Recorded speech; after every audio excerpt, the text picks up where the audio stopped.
Salut à toutes, salut à tous, merci d'être avec nous. Vous êtes sur Matin TV, des entretiens à la COP 22 à Marrakech, la ville rouge devenue verte pour l'occasion, avec nous tout de suite un homme politique bleu-blanc-rouge qui est Christian Cambon. Vous êtes sénateur en France et vous êtes président d'un groupe d'amitié. Je préside le groupe d'amitié France-Maroc au Sénat, qui est le deuxième groupe le plus important par le nombre des sénateurs qui ont adhéré, près de 80. Et donc, j'ai l'honneur de présider ce groupe depuis déjà quelques années. Et donc vous connaissez bien le terrain, le Maroc, Marrakech. Vous êtes arrivé hier, vous avez noté des changements dans l'ambiance, l'équipement. Même si nous sommes arrivés un peu sous un temps maussade, qui du reste est en train de devenir bien ensoleillé, nous avons vu une ville magnifique, véritablement prête à l'organisation de cette manifestation.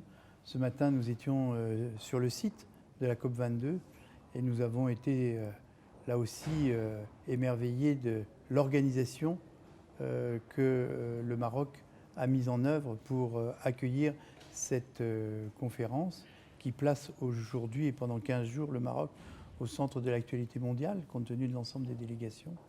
Et nous avons été vraiment stupéfaits de voir que tous les détails, la propreté de la ville, l'organisation, tout ça a été vraiment réglé de manière vraiment admirable.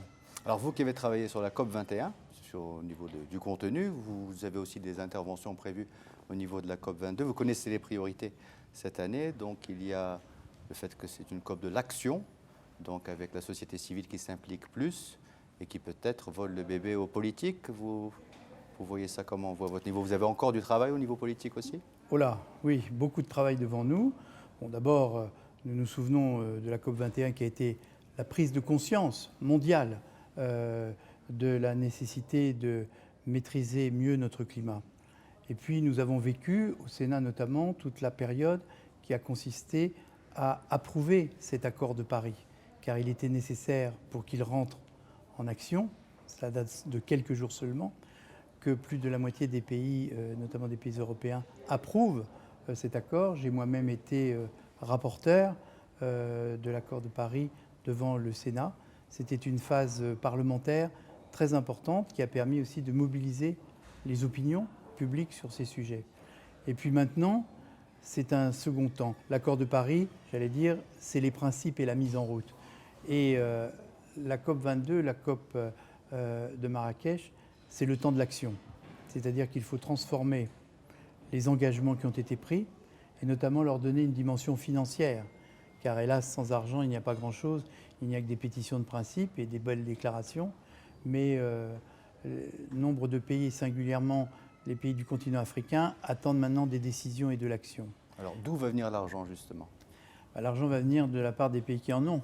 C'est-à-dire que les pays occidentaux qui ont du reste le plus participé, disons-le, à la pollution de cette terre par un recours excessif aux énergies carbonées et n'ont pas toujours maîtrisé les ressources naturelles de notre terre, eh bien c'est peut-être à eux de mettre en œuvre les ressources qui sont les leurs pour les mettre à disposition des pays qui en ont moins, mais qui souffrent tout autant et peut-être même plus du dérèglement climatique.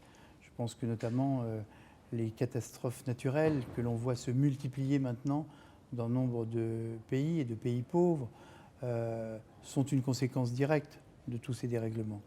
Et donc il faut y mettre fin, et on ne va pas y mettre fin par un coup de baguette magique, on va y mettre fin par de meilleurs comportements, par des politiques environnementales beaucoup plus responsables et par une entraide au plan mondial de toutes les nations pour que non seulement on restreigne les pollutions dans les pays développés, mais que l'on aide aussi nos amis africains et de tous les pays en voie de développement à avoir des comportements immédiatement positifs qui leur permettent d'éviter les problèmes que nous avons eus nous-mêmes.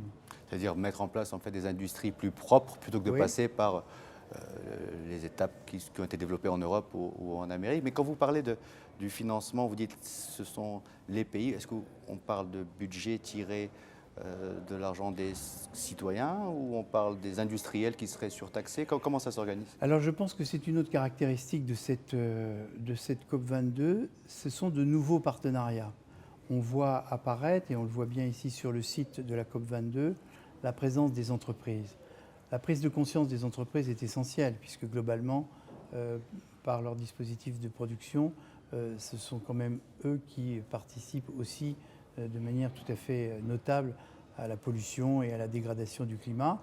Donc il est important que, par leurs bonnes pratiques, par des process de production, de distribution qui soient plus économes d'énergie, les industries, et notamment les plus polluantes, soient des partenaires. Et c'est le mouvement que l'on ressent et que l'on a du reste ressenti aussi tout au long de ces mois. Il y a aussi une prise de conscience, pas toujours parfaite bien sûr, mais qui est absolument nécessaire. Alors, il y a quelques résistances, je suppose. Elles Bien sont sûr. quel ordre? Il y a toujours ici ou là des grands groupes d'importance mondiale pour lesquels le profit financier passe avant tout. Mais ce qu'il faut bien qu'ils comprennent, c'est que c'est une politique à courte vue. Parce que si on privilégie systématiquement le profit financier, les conséquences de ce profit financier risquent à terme d'être payées très cher, y compris par les propres populations dont nous avons la responsabilité dans nos pays. Alors, on parlait de l'Afrique, vous en avez parlé il y a 2 minutes, et il y a une initiative qui va être lancée dans le cadre de la COP22 qui concerne l'agriculture, le développement de l'agriculture en Afrique. Et le Maroc se porte un peu comme porte le projet à bout de bras. Et je voulais savoir comment un pays comme la France ou d'autres pays partenaires pouvaient accompagner et participer, de votre point de vue.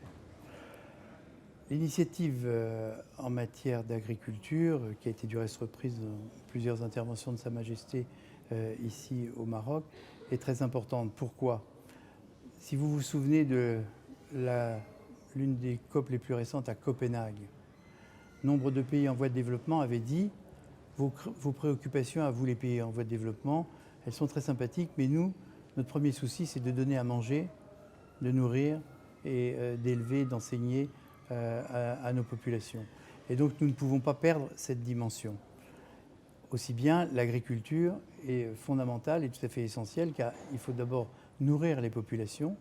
Et c'est là où interviennent les initiatives qui peuvent être prises, puisque cette agriculture, au lieu là aussi de copier ce que nous avons pu connaître dans les pays occidentaux d'une agriculture intensive, utilisant des fertilisants chimiques excessivement dangereux pour la santé, extrêmement polluants et donc très agressifs pour la santé, mais aussi pour le climat, cette agriculture-là, je pense qu'on peut en faire l'économie et l'éviter dans la mise en œuvre de ces projets en Afrique. Et donc, toutes les initiatives, qu'elles soient publiques, privées ou d'organisations associatives, doivent être encouragées et les gouvernements eux-mêmes doivent prendre cette initiative en faveur d'une agriculture raisonnée qui respecte le cadre de vie, qui respecte notre environnement et notre climat, parce que là aussi, on peut porter des coups sévères au milieu naturel et à la santé publique. Cet entretien touche à sa fin. Peut-être un dernier mot, si vous le souhaitez. C'est un mot de plaisir, puisque je devrais être le plus heureux des hommes, puisque à la fois j'étais l'année dernière présent à la COP21 organisée par mon pays, la France, et je suis aujourd'hui ici à la COP22 à Marrakech, dans ce pays, le Maroc, que j'aime tant et pour lequel je me bats au quotidien pour que cette relation privilégiée entre nos deux pays s'épanouisse, grandisse et soit de plus en plus solide. Donc c'est véritablement un grand moment de bonheur que j'ai à être ici à Marrakech aujourd'hui. Merci Monsieur le Sénateur, merci à vous de nous avoir suivis. On se retrouve pour d'autres entretiens dans le cadre de notre couverture sur la COP22.